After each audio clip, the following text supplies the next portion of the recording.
జై శ్రీరామ్. శ్రీమాత్రే నమః. శ్రీ గురుభ్యో నమః. కుంభరాశి కుంభ లగ్నంలో పుట్టిన వాళ్ళకి ఈ పరాభవ నామ సంవత్సరం ఎలాంటి ఫలితాన్ని ఇవ్వబోతుంది? ఈ పరాభవ నామ సంవత్సరం తెలుసుకోవడానికి ఫలితాలు విచారించడానికి ముందుగా, ఫలితాలు తెలుసుకోవడానికి ముందుగా ఆదాయం, వ్యయం, రాజపూజ్య, అవమానం ఎలా ఉందో మనం చూద్దాం. ఆదాయం 2, వ్యయం 8, రాజపూజ్యం 4, అవమానం 2. ఇవి ఆదాయం, వ్యయం మరియు రాజపూజ్యం, అవమానం.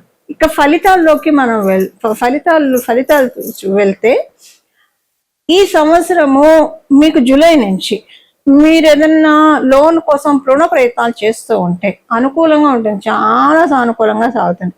కాంపిటేటివ్ సక్సెస్ చాలా చక్కగా ఉంటుంది. అందరితోటి శభాష్ అనిపించుకునే విధంగా కొన్ని మంచి పనులు చేస్తారు మీరు అది ఏ రంగంలో ఉన్నా సరే, విద్యార్థులు మొదలుకొని వ్యాపారస్తులు, ఉద్యోగస్తులు, ప్రతి ఒక్కరికి ఈ పాయింట్ అప్లికేబిలిటీ ఉంటుంది. ఇలా ఉంటుంది.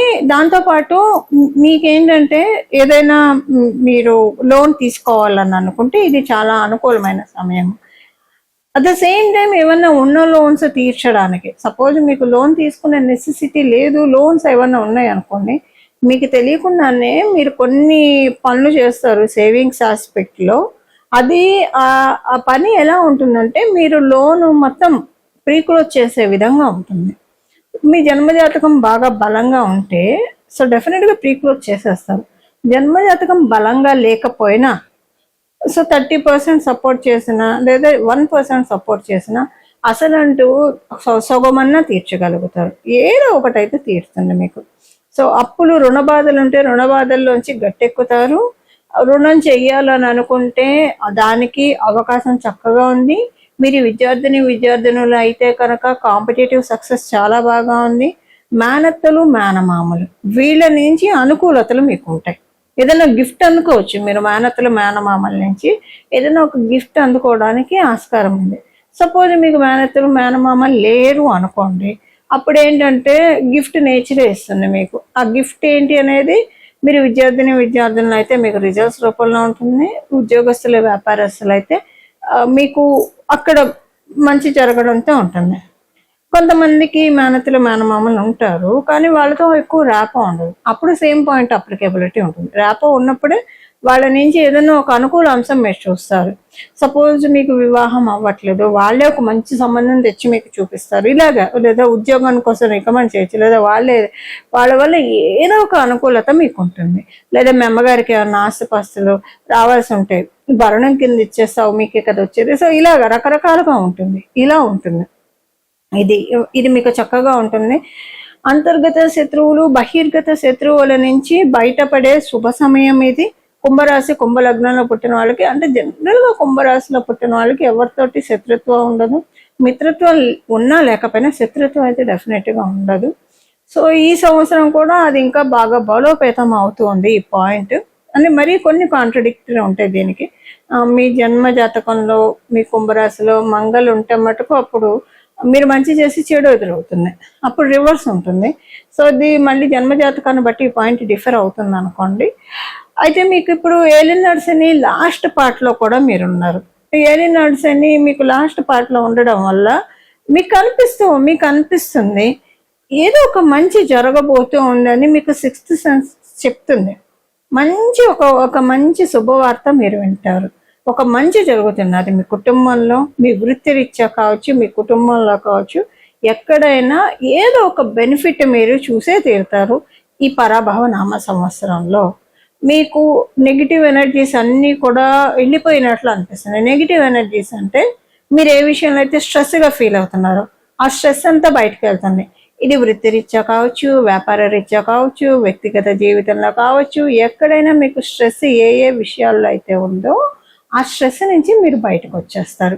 ఆ విధంగా గోచారంలో ఉన్న గ్రహ దేవతలు మిమ్మల్ని కరుణిస్తూ ఉన్నాయి ఈ సంవత్సరం, ఈ పరాభవ సంవత్సరం. ఎస్పెషల్లీ డిసెంబర్ నుంచి మీ స్ట్రెస్ నుంచి మీరు రిలీవ్ అయినట్టు మీకు బాగా తెల్లం అవుతుంది.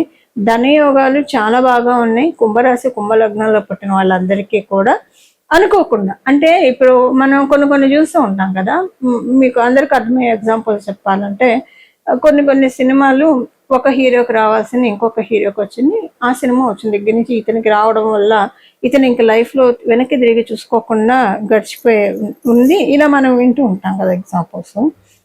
అది ఇప్పుడు మీ లైఫ్లో జరగబోతుంది. అంటే మీరు అనుకొని ఏదైనా ఒక అదృష్టకరమైన సంఘటన మీరు చూస్తారు. అది ఈ సంవత్సరం డెఫినెట్గా చూస్తారు.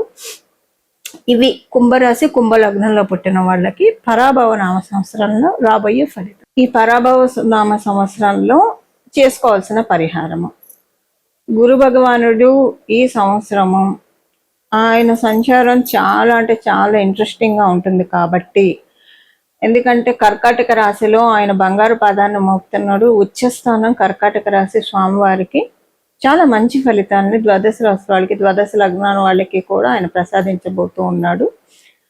ఎందుకంటే ఉచ్చ స్థానంలో ఉంటున్నాడు కాబట్టి. బట్ కండిషన్స్ అప్లై, కొన్ని రాసుల వాళ్ళకి కొన్ని లగ్నాల వాళ్ళకి ఆయన కంప్లీట్ ఫలితాలను అయితే ఇవ్వలేడు. అలాగే మీ జన్మ జాతకంలో కనుక ఇప్పుడు ప్రస్తుతం బాగోకపోతే అప్పుడు కూడా మీరు పూర్తిగా తీసుకోలేరు. సో ఇలాంటి కండిషన్స్ ఏవైనా ఉన్నా, అంటే మీ జన్మ జాతకంలో గురుబలం లేకపోయినా, లేదా ఇప్పుడు ప్రస్తుతానికి గురుబలానికి సపోర్ట్ చేసే, అంటే ఇప్పుడు గోచారంలో గురుబలం మనకి జూన్లో ఆయన ఎప్పుడైతే కర్కాటక రాశిలోకి వెళ్తాడో అప్పటి నుంచి గురుబలం బాగా పెరుగుతుంది గోచార రీత్యా. కానీ మీ జన్మ జాతకం ప్రకారము మీకు గురుబలం ఎక్కువగా లేకపోయినా, లేదా గురుబలాన్ని డామినేట్ చేసే విధంగా మీకు ప్లానెటరీ పొజిషన్స్ ఉంటే కనుక దానికోసము పరిహారము అందరికీ కలిపి, అంటే ద్వాదశ రాశుల వాళ్ళకి కూడా ఈ సంవత్సరం అంతా కూడా వీలైనంత వరకు దక్షిణామూర్తి స్వామి వారి ఆరాధన చాలా సత్ఫలితాన్ని ఇస్తుంది. ప్రతిరోజు కూడా మీరు స్నానం చేసిన వెంటనే ఒక 12 సార్లు, ఒక 3 సార్లు అయినా సరే దక్షిణామూర్తి స్వామి వారి స్తోత్రాన్ని చదవడం వినడం చేస్తే కనుక చాలా అంటే చాలా ఉత్తమ ఫలితాలు వస్తాయి. ఇప్పుడు ఏంటంటే మీరు ఒకవేళ దక్షిణామూర్తి స్వామి వారి స్తోత్రం చేసిన విడిగా కూడా మీరు జపించుకోవడానికి రోజంతా కూడా ఏ పని చేస్తూ ఉన్నా సరే దక్షిణామూర్తి స్వామివారి మంత్రం జపించవచ్చు. శ్రీ గురు దక్షిణామూర్తయే నమః, శ్రీ గురు దక్షిణామూర్తయే నమః, శ్రీ గురు దక్షిణామూర్తయే నమః ఈ నామాన్ని జపించుకోవడము. లేదా శ్రీ గురుదత్త జయ గురుదత్త శ్రీ దత్త శరణం మమ, శ్రీ గురుదత్త జయ గురుదత్త శ్రీ దత్త శరణం మమ, శ్రీ గురుదత్త జయ గురుదత్త శ్రీ దత్త శరణం మమ. అలాగే మీరు హయగ్రీవుణ్ణి ఆరాధించిన, సరస్వతి అమ్మవారిని ఆరాధించిన, ఎవరిని ఆరాధించిన, అంటే గురుమూర్తి రూపంలో ఉండే ఏ దేవీ దేవతలను ఆరాధించినా కూడా చక్కటి రాఘవేంద్ర స్వామి వారిని కావచ్చు, ఇలాగా మీరు ఏ దేవీ దేవతలను ఆరాధించినా, అంటే గురువు స్థానాన్ని సూచించే దేవీ దేవతలు, గురుతత్వాన్ని సూచించే దేవీ దేవతలు, ఏ దేవీ దేవతల ఆరాధన చేసినా కూడా చాలా అంటే చాలా చక్కటి ఫలితాలు చక్కగా సిద్ధిస్తాయి. ఇలా మనందరం కూడా ఈ సంవత్సరం మొత్తం కూడా గురువు యొక్క కృపా కటాక్షాన్ని తీసుకోవడానికి అత్యుత్తమమైన సమయము. ఇప్పుడు 12 ఆయన కర్కాటక రాశిలోకి రావడము, మళ్ళీ ఆయన కర్కాటక రాశిలోకి రావాలంటే ఈ సంవత్సరం ఇంట్రెస్టింగ్ గా కూడా ఉంది స్వామివారి ట్రాన్సిట్, గురు భగవానుడి యొక్క ట్రాన్సిట్.